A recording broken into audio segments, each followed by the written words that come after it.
Percebam que o Flamengo joga em um 4-4-2 mais compactado.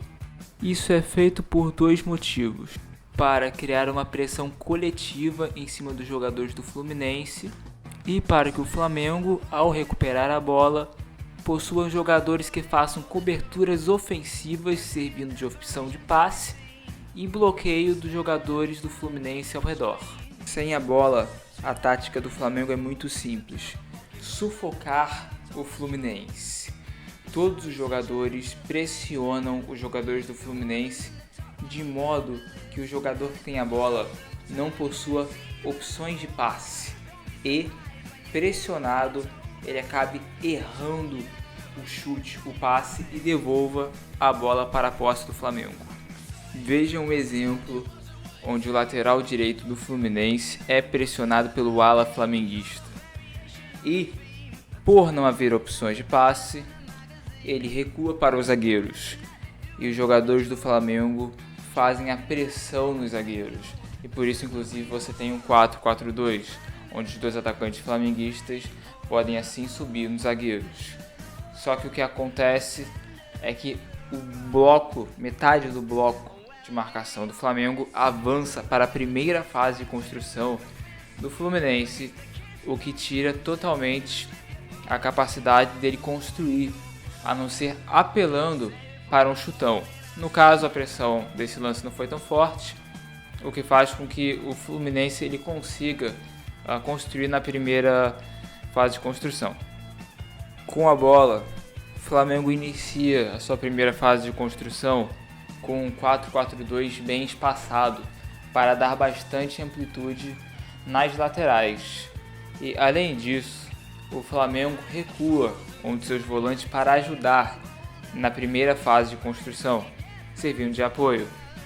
Percebam que Pedro faz uma função de falso 9, onde ele desce para o meio de campo para ajudar na construção do meio de campo, mas logo que a bola entra pelas laterais do Flamengo no ataque, ele sobe no ataque fazendo uma espécie de 4-3-3, ou seja, o Flamengo que trabalhava em um 4-4-2, ele mudou para um 4-3-3, e essa era a estratégia do Flamengo. A estrutura do ataque do Flamengo é muito simples. Os volantes recebem, ainda na primeira fase de construção, passa para o meio de campo, o meio de campo passa para um ponta, um jogador fazendo a função de ponta, e o ponta vai passar para o ataque, em geral por cruzamento, ou de algum outro modo. Ele vai fazer o que for mais conveniente, mas a questão é que estamos falando de ataques rápidos e diretos.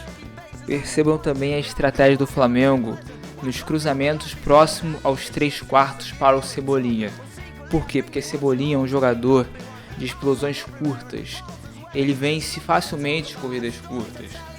E o Flamengo ele aproveita os cruzamentos para o Cebolinha, concentrando os jogadores na área adversária, para justamente confundir o referencial de marcação do oponente.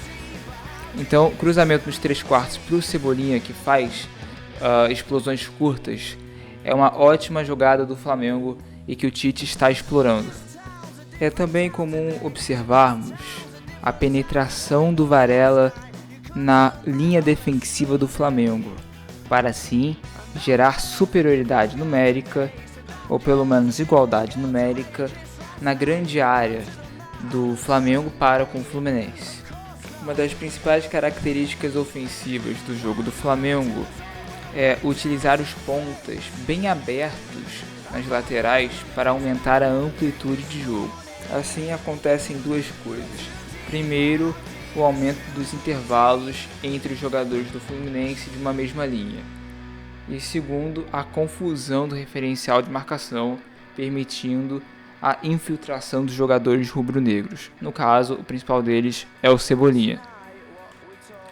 E o gol do Flamengo sai da combinação desses dois fatores.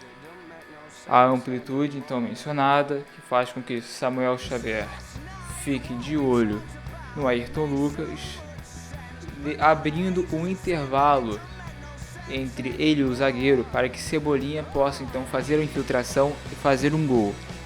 E nisso nós temos a soma do outro fator, já mencionado antes, que é o cruzamento dos 3/4 para o Everton Cebolinha, que aproveita de sua explosão de velocidade. Então, essa é a análise do jogo Fla-Flu. Eu espero que tenham gostado. Um abraço e até os próximos vídeos.